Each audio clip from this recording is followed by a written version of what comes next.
Amém. Juízes capítulo 13 diz: os israelitas pecaram uma vez mais contra Jeová o Senhor, e por este motivo ele permitiu que sofressem por 40 anos sob o domínio dos filisteus.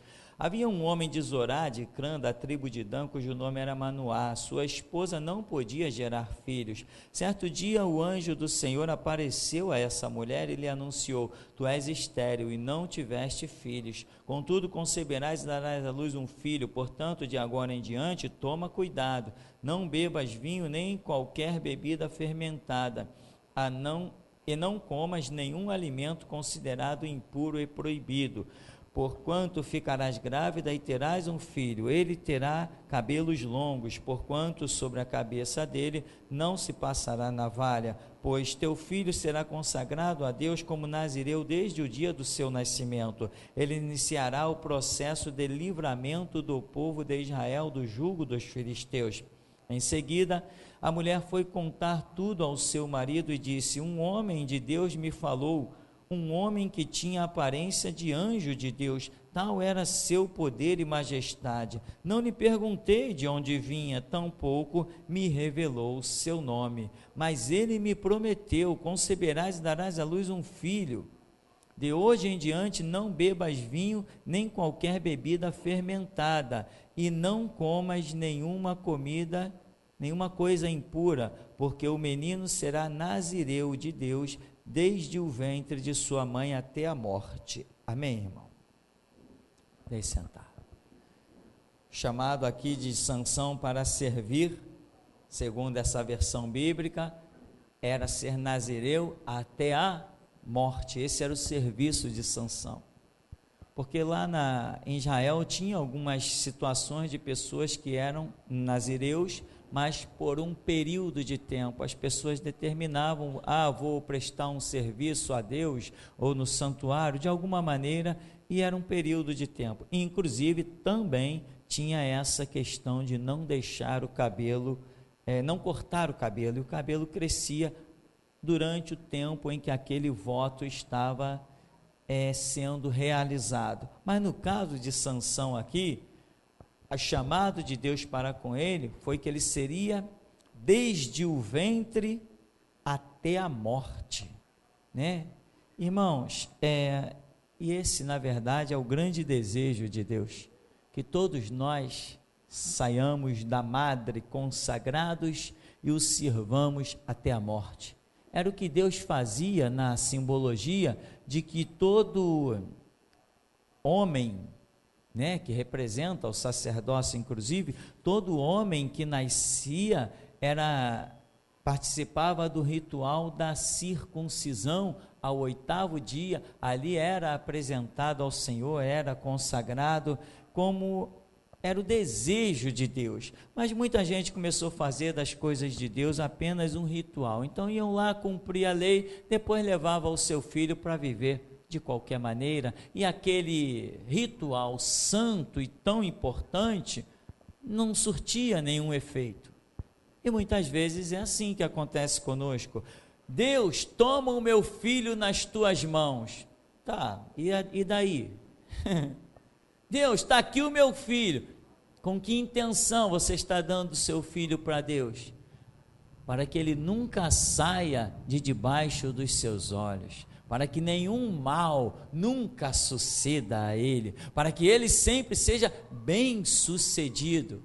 Mas não: Deus, toma o meu filho para o teu serviço. Amém, irmãos? Temos essa lacuna horrível dentro da nossa alma, né? Quem seria como Ana? Ana foi uma mulher transcendental. Deus, se tu me der um filho, eu dou ele para tu, dou ele para ti, para tu colocar lá no teu santuário, para ele te servir todos os dias da vida dele. E Ana vinha ver o seu filho uma vez por ano, né? Era uma vez por ano que Ana vinha ver o seu filho. É ser muito mulher. É ser muito mulher. Mas são esses filhos entregues verdadeiramente que se transformam em Samuéis da vida. Amém, meu irmão? Então você não pode se equivocar nas coisas. Se você quer realmente que Deus seja Deus, você não pode deixar o teu sentimento atrapalhar. Mas esse não é excepcionalmente o nosso assunto. Você vê que um anjo, né, em princípio, se manifesta a uma mulher e diz assim para ela: olha, tu conceberás e darás à luz a um filho. No verso 3 diz: certo dia o anjo apareceu a essa mulher e lhe anunciou: tu és estéril e não tiveste filho. Mas ela era uma israelita, ela era alvo das promessas, né? Não está escrito: bendito o fruto do seu ventre, bendito o fruto da tua amassadeira e tal, mas ela está ali em terras que tem um Deus, que tem uma promessa, mas ela é estéril. Mas também a hora que a promessa dela se cumpriu, foi tão impactante, que há mais de 3.000 anos nós falamos dessa história. Tem histórias que não surtem tanto efeito, elas entram no cenário e elas desaparecem, mas tem histórias que estão sempre vivas, e eu não tenho dúvida, eu não tenho medo de errar em dizer que lá no milênio, daqui a 800 anos, daqui a 1000 anos, nós pregadores ainda estaremos sobre a terra e vamos falar nesta mulher, Ana, vamos falar de Sansão, vamos falar de histórias bíblicas, de personagens que tiveram uma atitude de fé que vai atravessar todas as gerações da humanidade. Isso te diz alguma coisa, irmão? Você se interessa por isso? Ou isso, eu ouvi, legal, né?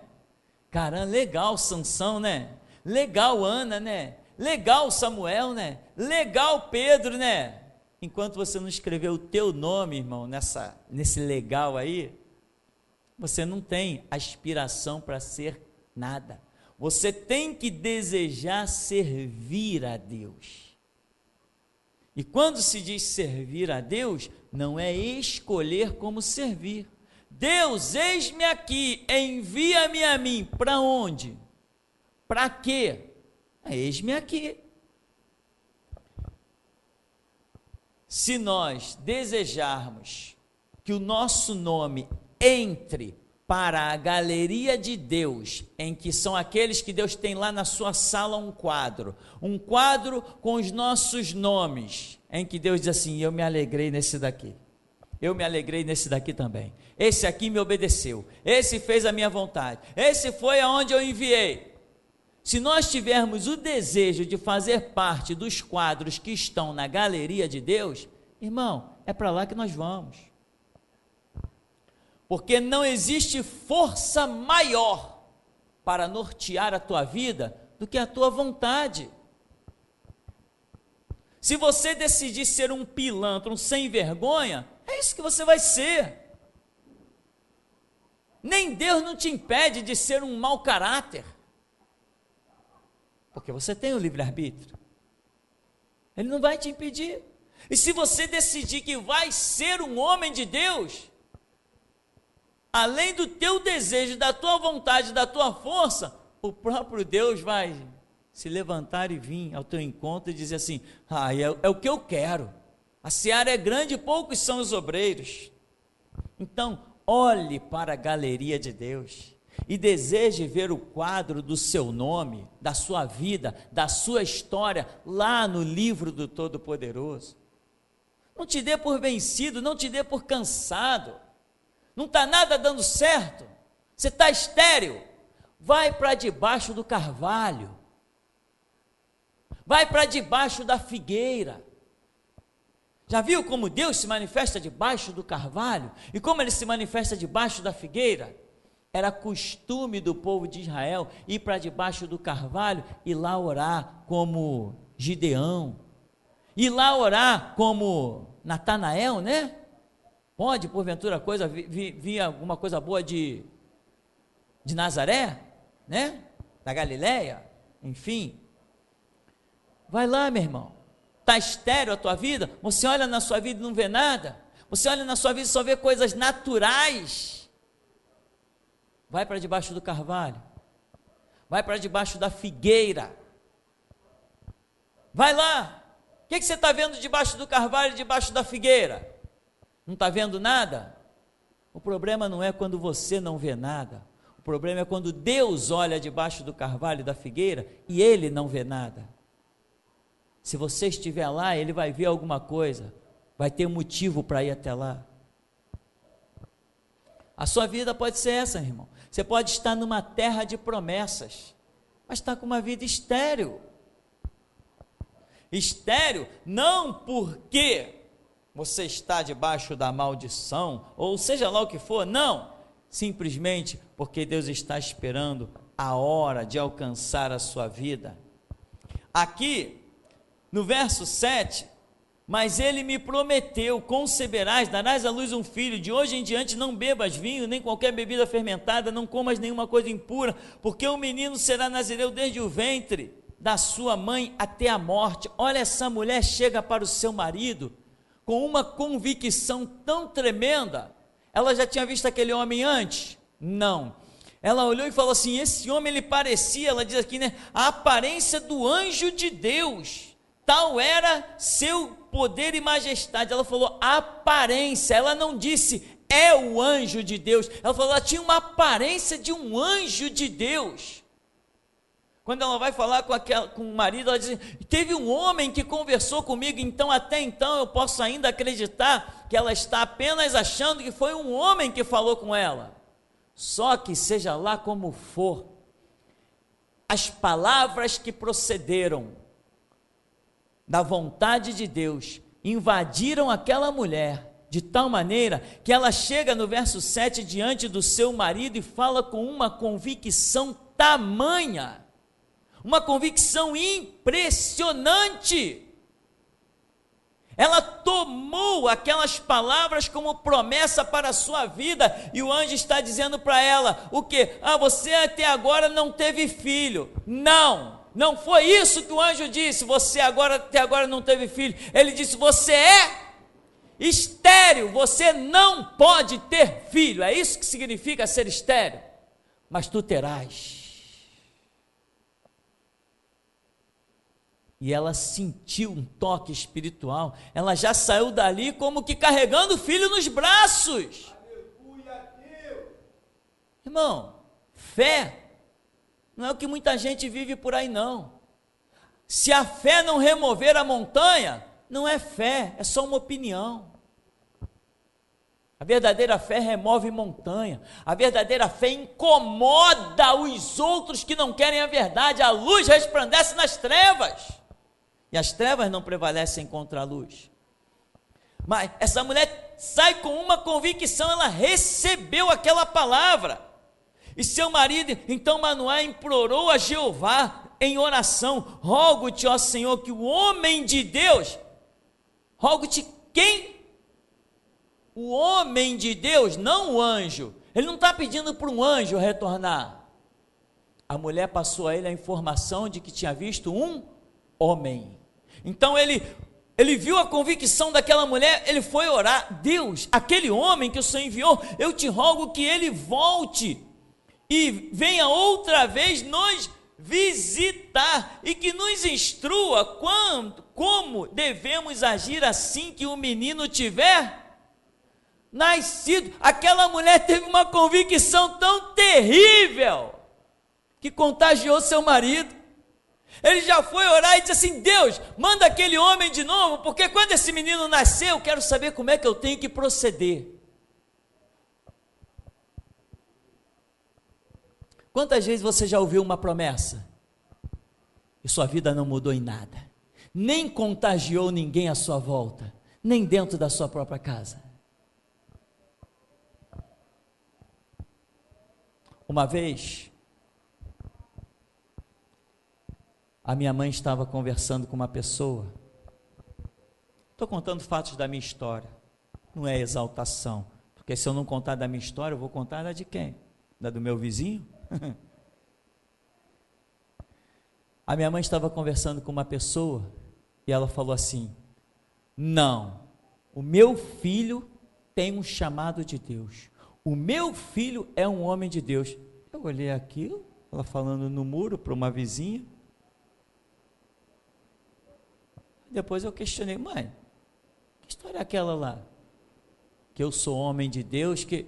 Não, naquele dia que você saiu para o seminário, debaixo daquele temporal, que quando você andou daqui ali na ponta da escada, 10 metros, eu já não te enxergava mais, e você disse que ia para o seminário de qualquer maneira, porque você não ia perder o estudo da palavra de Deus, não ia perder uma aula do seminário.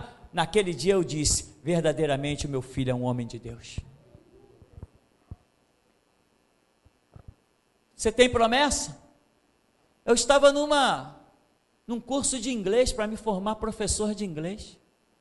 Quando Deus disse assim: eu te quero no seminário, eu falei: curso de inglês? Hasta la vista, tchau. Fui lá, tranquei, ainda pensando em voltar, mas tranquei. É no seminário? Então agora é no seminário. E fui para o seminário. Entende, irmão? Eu ouvi uma promessa. O que Deus faria comigo num seminário ou depois dele, eu não sei, mas eu tenho que viver o meu hoje. O amanhã a Deus pertence. Só que tem pessoas que têm ouvido promessas, têm ouvido chamados, mas não têm atentado tanto para essa realidade, não têm se envolvido o suficiente. Estão às vezes por aí dentro das igrejas, esperando a hora que um palhaço lhe dê um banho de azeite galo e diga que ele é alguma coisa, e ele nunca será nada, porque só somos aquilo que é proclamado no céu e não na terra. O que nós somos nessa terra é porque foi escrito nos céus. E pessoas ouvem promessas, mas suas vidas não mudam. Não muda nada, é sempre a mesma coisa. Está sempre brigando com o filho, está sempre brigando com o marido, está sempre brigando com o irmão da igreja. Ô, vidinha desgraçada! Nunca haja paz, nunca encontra alegria, nunca encontra satisfação de andar pela rua que nem um bobo dizendo: eu sou servo do Deus vivo. Nunca tem essa testificação do Espírito Santo dentro da sua alma. Nunca tem. Vivem e passam pela vida sem deixar nada escrito, nenhuma história.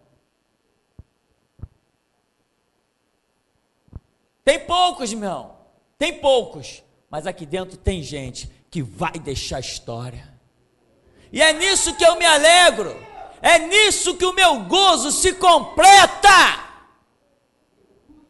porque se alguém vai sair daqui e vai escrever a sua história, significa que a minha missão não fracassou. Então, meu irmão, mas tem pessoas que não estão atentando. Ou, irmão, Deus te fará prosperar. Opa, então eu vou trabalhar mais ainda. A prosperidade de Deus, meu irmão, consiste em coisa muito mais gloriosa. A verdadeira prosperidade de Deus te arranca de um trabalho secular e te faz ser dependente exclusivo dele. Ele se torna o teu patrão. Essa é a maior prosperidade de todos os tempos. E Cristo Jesus morreu na cruz, derramou sangue por nós. Ah, então eu tenho a chave da vitória. Eu tenho a promessa. Mas cadê ela? Você tem que ter a oração. Deus, recruta-me para o teu trabalho. Deus, eu largo tudo se o Senhor me chamar. Eu dou a minha vida se o Senhor solicitar. Eu faço tudo, seja o que for, se até eu for considerado um louco, um fanático, um maluco desclassificado, se o Senhor falar comigo, e eu tiver certeza que o Senhor falou, eu farei tudo aquilo que o Senhor me disser.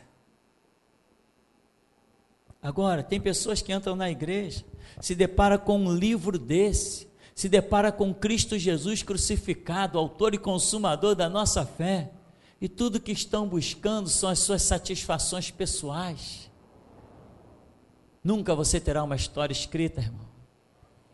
Você só terá uma história escrita quando a tua história, o objetivo dela, for fazer parte da história da galeria de Deus.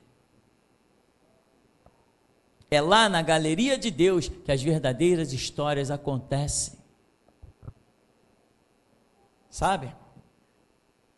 Deus, o que eu faço para mim conseguir um emprego? Deus, o que eu faço para mim conseguir um recurso? Deus, irmão, Deus, o que eu faço para te servir? Só isso basta. É só isso que basta, meu irmão.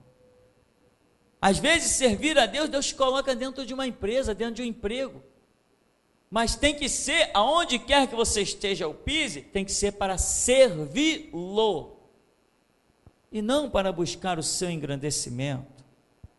Não temas as coisas que hás de padecer, porque ainda que o diabo lance algum de vós na prisão, os 10 dias passarão. Aleluia, Deus. Essa é uma palavra para alguém. Não te importa, irmão, não te importa, não te importa, porque todo santo sepultado tem o seu dia de ressurreição. Não te importa, meu irmão.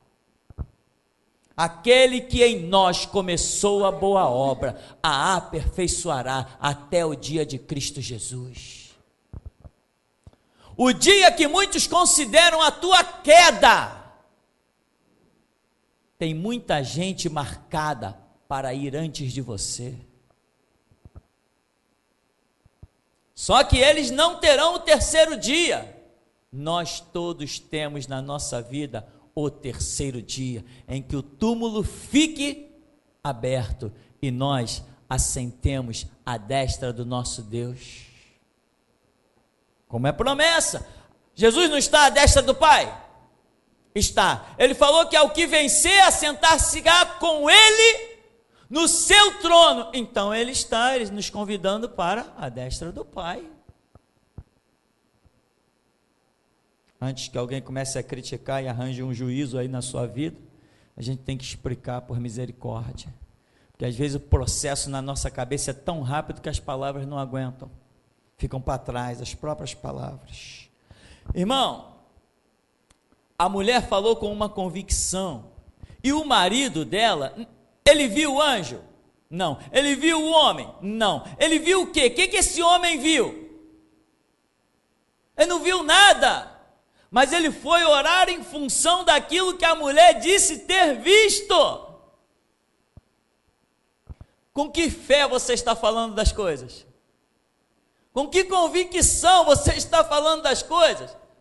Só se pode falar com fé e convicção daquilo que verdadeiramente se aposta à vida. Aquela mulher apostaria: eu vi um homem, as palavras dele foram essas, foi tremendo, eu acredito.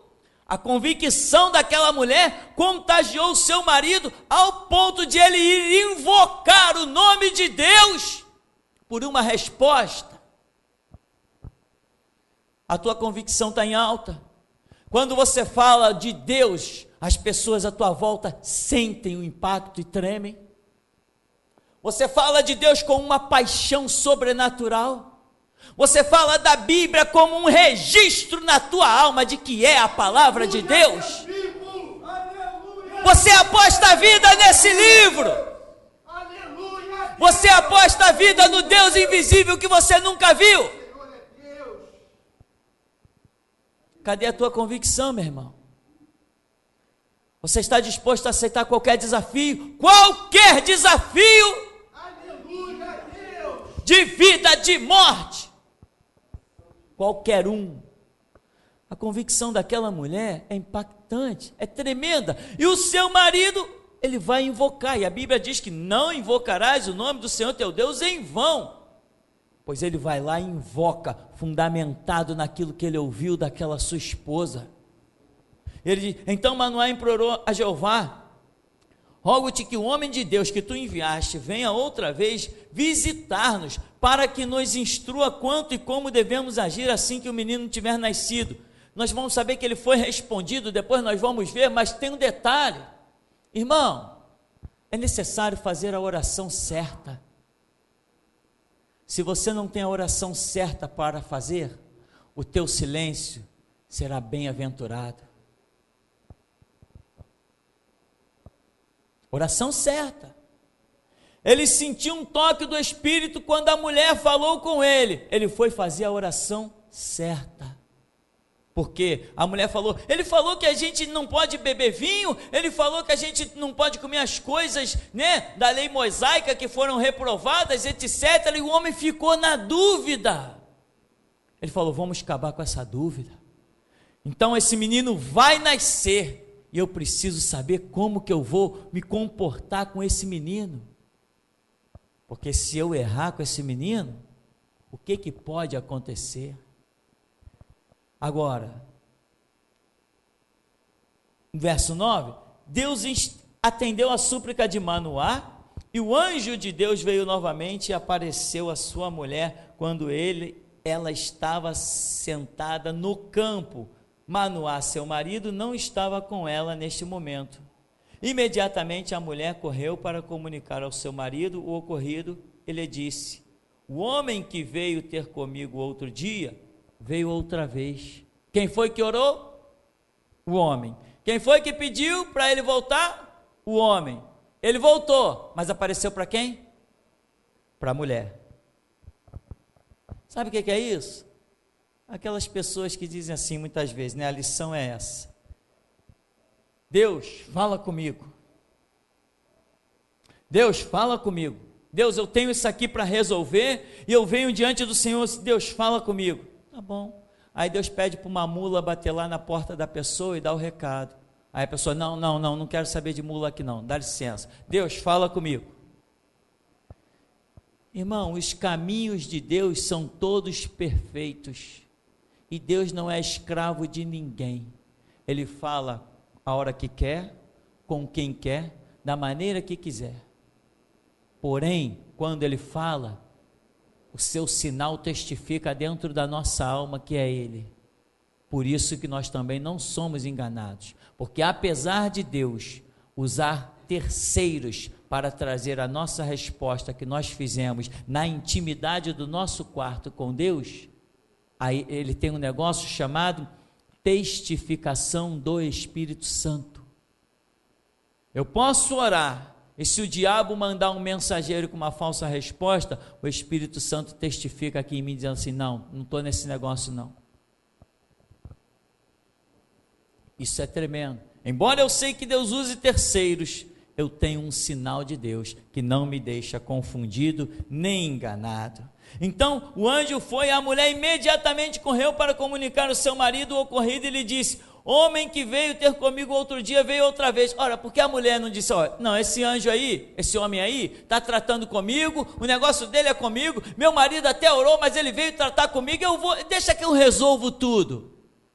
Não, aquela mulher sabia que o chefe da casa não era ela, então ela tinha que tudo ir lá, comunicar ao seu marido. Uma questão de ordem das coisas de Deus, meu irmão. Quer ser bem sucedido? Segue as ordens. Não adianta inventar moda, irmão. Não adianta querer transgredir naquilo que você sabe qual é o caminho certo. Não adianta. É besteira, é perda de tempo. Verso 11, no mesmo instante Manoá levantou-se, seguiu sua esposa e foi ter com o homem e lhe perguntou, foste tu que falaste com a minha esposa? Ele afirmou, eu sou. Então Manoá indagou-lhe, quando as tuas palavras se cumprirem, como devemos educar o menino, como ele deverá proceder? E o anjo esclareceu a Manoá, de tudo que proibi a esta mulher, deverá ele, pois, abster-se. Irmão, veja que a preocupação de Manoá, quando ele está diante daquele que ele sabe que é alguém que tem a resposta para ele, Ele creu nas palavras, ele sentiu a testificação, ele viu a fé da mulher, ele recebeu o toque de Deus. A preocupação dele é em saber como eu devo proceder. Eu já tenho a promessa, eu já vi que esse menino vai nascer, eu já senti o impacto dessa promessa, essa criança vai nascer, eu já estou vendo meu filho no berço. Mas a história não acabou aí. Eu tenho uma promessa, agora, como que eu devo proceder? Quem aqui dentro não tem promessa? Obviamente, todos nós temos uma promessa. Cristo Jesus, a nossa promessa maior, morreu na cruz para que a nossa vida seja bem-sucedida, física, psíquica, material, espiritual ou qualquer outro nome que tu queira dar, né? Porque a própria palavra promete: te colocarei por cabeça e não por cauda, emprestarás a muita gente, de ninguém tomará emprestado. Mas, além da promessa, você tem que saber qual é o teu proceder. Muitas pessoas aniquilaram na sua vida a promessa por causa do seu errado proceder. A promessa está de pé, e Deus muito mais de pé do que qualquer promessa, mas o teu proceder desgraça a tua vida se ele não estiver de acordo com o projeto de Deus. Não é porque você e eu temos promessa que nos tornamos dono do mundo, nem senhor da vida de ninguém. Não é porque Deus coloca o nosso ninho no alto ou nos abastece que nós nos tornamos melhores do que ninguém. O meu proceder confirma ou anula as promessas de Deus na minha vida. Então, irmão, você tem que saber: eu orei, Deus enviou o anjo. Tá, agora eu estou suplicando aqui o mensageiro de Deus. Qual vai ser o meu proceder? Se você não souber como vai se conduzir, irmão, você não tem vitória. É só ilusão, só vidinha de igreja. Fui na igreja, ouvi uma boa palavra, minha alma está abençoada. Ai, que culto abençoado, eu senti tanto Deus. Sentir Deus significa uma promessa: eu estou contigo, eu te sou por pai, tu me é por filho. Mas até o fato em sentir Deus, em ter promessa e ver os céus abertos e tudo se cumprindo, tem uma caminhada, tem o nosso proceder. Quem tem promessa, meu irmão, caminha em função dela. Deus te chamou para ministrar a palavra. Como vai a sua leitura bíblica? Não ouses pensar que você tem uma promessa para ministrar a palavra, se você não tem valorizado o proceder na palavra, no estudo. Deus te chamou para ter comunhão, te chamou para ser um sacerdote, mas você não tem comunhão com Deus, você não tem procurado descobrir os segredos com Deus na intimidade, e a Bíblia diz que o segredo do Senhor é para aqueles que o buscam. A intimidade de Deus é para aqueles que o buscam. Deus não está por aí sendo íntimo de todo mundo, não, nem de todos os membros da igreja cristã no mundo, não. Muitos podem ser israelitas, mas na hora que Deus precisa de um rei, tem que mandar seus profetas procurarem que nem agulha no palheiro. Não basta ter a promessa. O teu proceder diz se a promessa vai se cumprir ou não. E quanta gente aqui dentro desse ministério já teve sonho de que deveria ter um filho e depois não teve o filho? Porque perdeu. Porque perdeu o chamado ministerial. Perdeu a promessa de Deus. Se aqui não fosse um centro de seleção, você não ouviria isso? Porque o nosso proceder é muito sério. Tem coisas, irmãos, que nós podemos errar 3, 4, 5, 10 vezes. E tem coisas que nós erramos meio e é o bastante para sermos riscados. Tem pessoas que Deus ama tanto que se você proferir meia palavra contra essa pessoa, Deus saca da espada e arranca a tua cabeça. Só por causa do amor que Ele tem por aquela pessoa e não tolera uma palavra contra aquela pessoa. Ele te aniquila, Ele acaba contigo.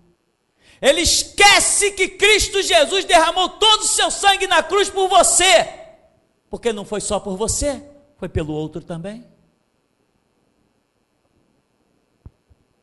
Quantos aí já tiveram sonhos de que o filho não nasce, de que perdeu a criança, de que a criança está suja, de que a criança está morta, de que a criança está doente? É porque você tem promessa, mas o teu proceder não é correspondente.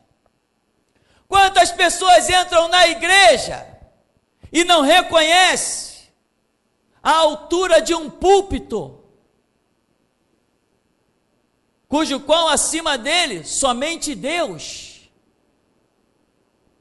Quantas pessoas estão considerando lá no mundo lá fora, dos que servem até o diabo, estão considerando que presidentes são superiores a sacerdotes? Um cristão que tem uma visão dessa não sabe como se conduzir, não sabe como proceder. O menor neste reino é maior do que qualquer um lá fora. Qualquer um. Entre um presidente da república e um membro de uma igreja, o maior é o membro da igreja. Por menor que ele seja, por mais pobre, por mais, abre aspas, insignificante, fecha aspas. O menor na casa do meu pai vale mais que o mundo inteiro lá fora. Deus, para salvar um grupo de israelitas, passou a espada em toda uma nação egípcia, porque para ele maior valor tem aqueles que temem o seu nome. Aqui diz então, de tudo que procede da videira, tal, enfim, verso 15, e Manoá fez um convite ao anjo do Senhor: teremos grande alegria em que fiques conosco, desejamos preparar-te um cabrito. Ao que o anjo do Senhor ponderou: ainda que permanecesse convosco, não comeria do teu alimento. Entretanto, se quiseres oferecer um holocausto, consagra-o ao Senhor, a Jeová, o Senhor. Manoá perguntou então ao anjo do Senhor: qual é o teu nome? Para que assim que cumprir a tua palavra, possamos prestar-te uma homenagem. O anjo do Senhor lhe respondeu: meu nome é inefável, maravilhoso. Maravilhoso, conselheiro, Deus forte, Pai da eternidade, príncipe da paz. De quem estamos falando? Quem é esse maravilhoso? Em seguida, Manoá tomou um cabrito e a obração, que é a oferta de cereais, e os consagrou ao Senhor sobre uma rocha. E o Senhor realizou algo extraordinário e misterioso enquanto Manoá e sua esposa contemplavam o holocausto. Quando as chamas se elevavam do altar, Manoá e sua mulher observaram o anjo de Jeová subindo ao céu em meio às labaredas. Imediatamente caíram de joelhos com o rosto rente ao chão. Desde então o anjo do Senhor nunca mais apareceu a Manoá nem sua esposa, e ficou claro para Manoá que aquela figura humana era o anjo do Senhor, a segunda pessoa da Trindade, o maravilhoso, o Senhor Jesus, o Todo-Poderoso, coroado de glória e majestade e santidade, aquele a respeito de quem está escrito: levantai, ó porta, as vossas cabeças, e entrará o Rei da glória.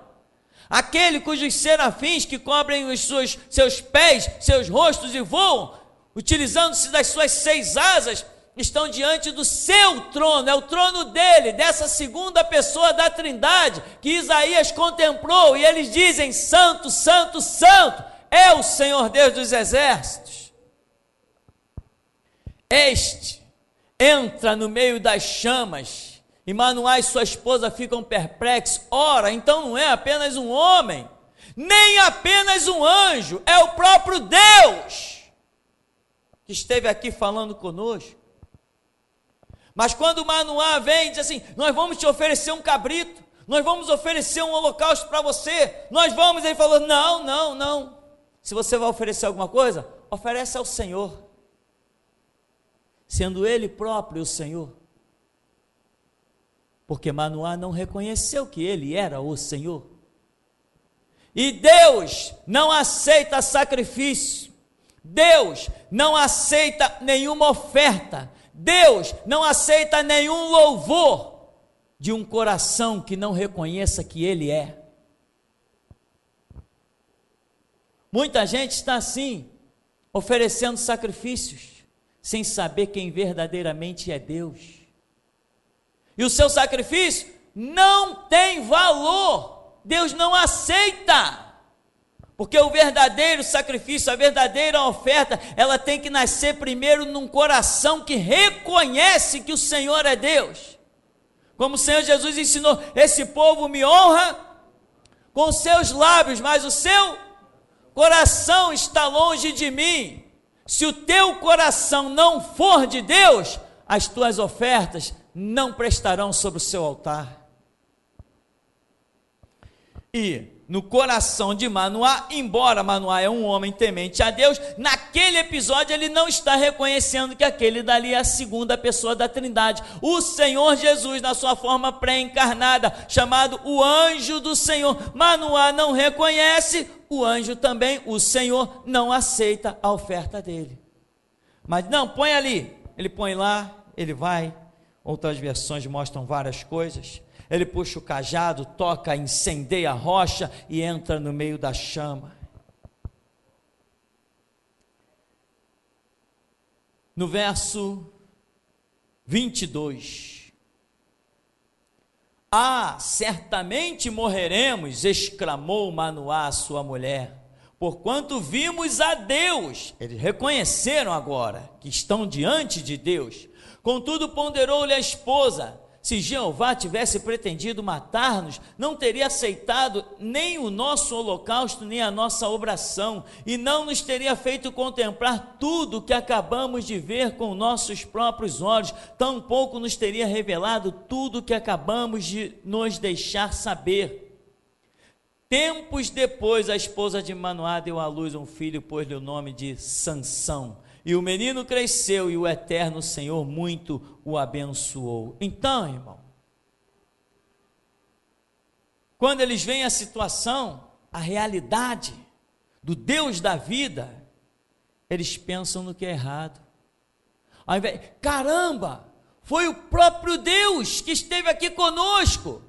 Mas eles estão vivos, estão felizes, estão alegres. Ao invés de dizer: puxa, o próprio Deus esteve aqui conosco, vamos nos preparar para esse grande episódio, o nascimento desse menino, etc. Vamos trabalhar, não vamos esquecer nada, vamos anotar cada detalhe, não, caramba, Deus, vamos morrer. Tem pessoas que recebem revelações impactantes, mas não sabem o que fazer com ela, não sabem levar adiante, são sempre meninos. A igreja está cheia de pessoas que são sempre crianças. Por mais que se alimente do alimento mais sólido, mais forte, mais poderoso, estão sempre precisando do leite materno para sustentar, como se fossem os seus primeiros passos. Tem gente que não cresce, ouve, mas não cresce. Não cresce, não consegue crescer. Não sabe viver passo a passo, não sabe viver um dia após o outro.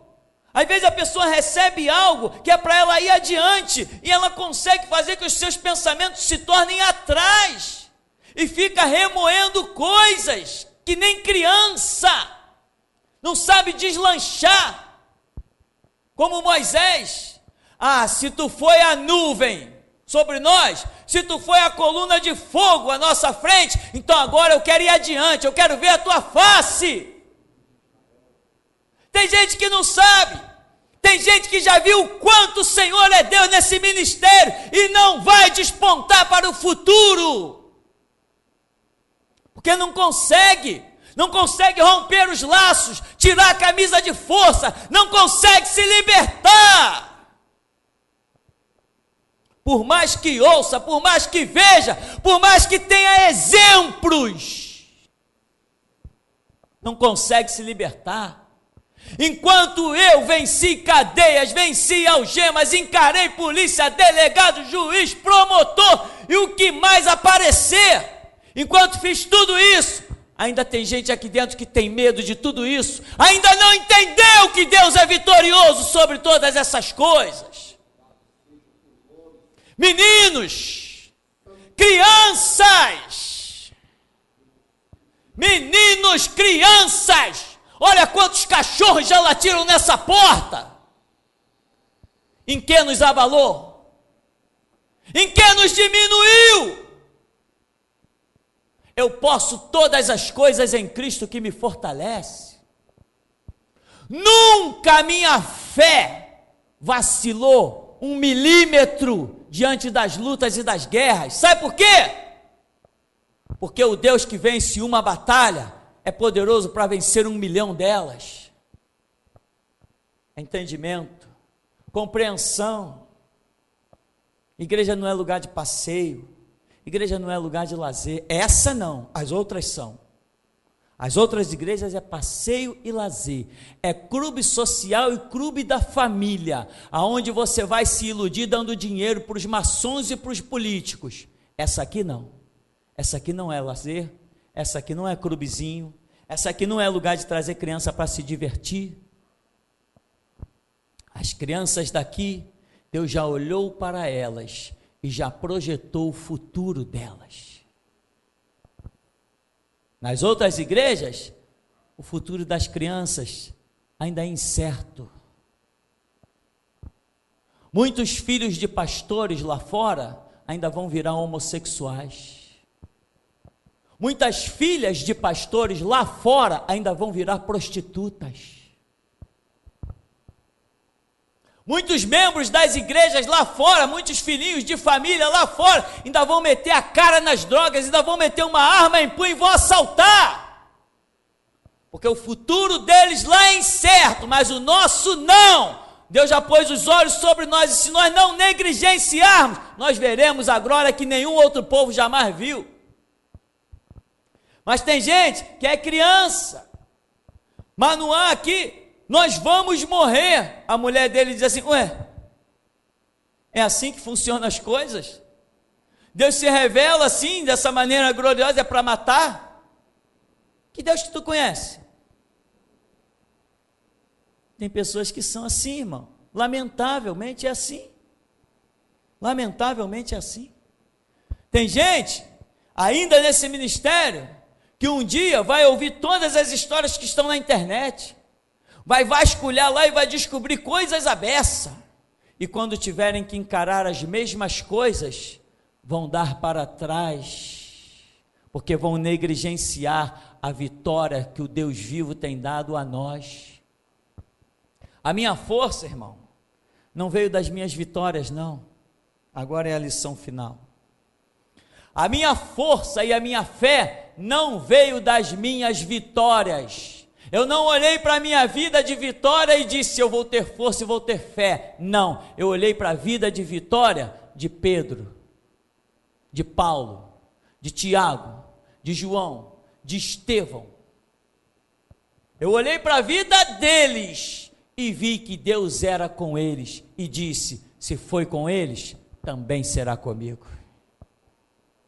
Amém, meu irmão? Aqui uma grande revelação, e o homem diz: certamente morreremos, vimos a Deus. Contudo ponderou-lhe a esposa: se Deus quisesse nos matar, não mostraria tudo isso? Quem quer ver Deus? Eles disseram que viram a Deus. Eu estou perguntando: quem quer ver Deus?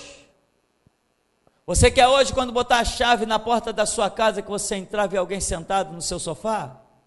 E ele dizer para você: senta aqui, meu servo, que eu quero falar contigo? Ou isso está longe demais para você? Isso está muito distante para você? Não está distante. Não está distante. Só estará distante para aquele que considerar distante. Entende, meu irmão? Agora, vimos a Deus. Caramba, se vimos a Deus, então eu vou depositar minha vida nesse altar. Eu vi, ele é real. Eu vi que ele é real. Mas tem pessoas que se deparam com a realidade para se sentir atemorizado e enfraquecido. Vimos a Deus, caramba, vamos morrer. Não, meu irmão, nós temos visto Deus. Temos visto a Deus para saber, sabe o quê? Que somos imortais. E até aqui nos tem ajudado o Senhor.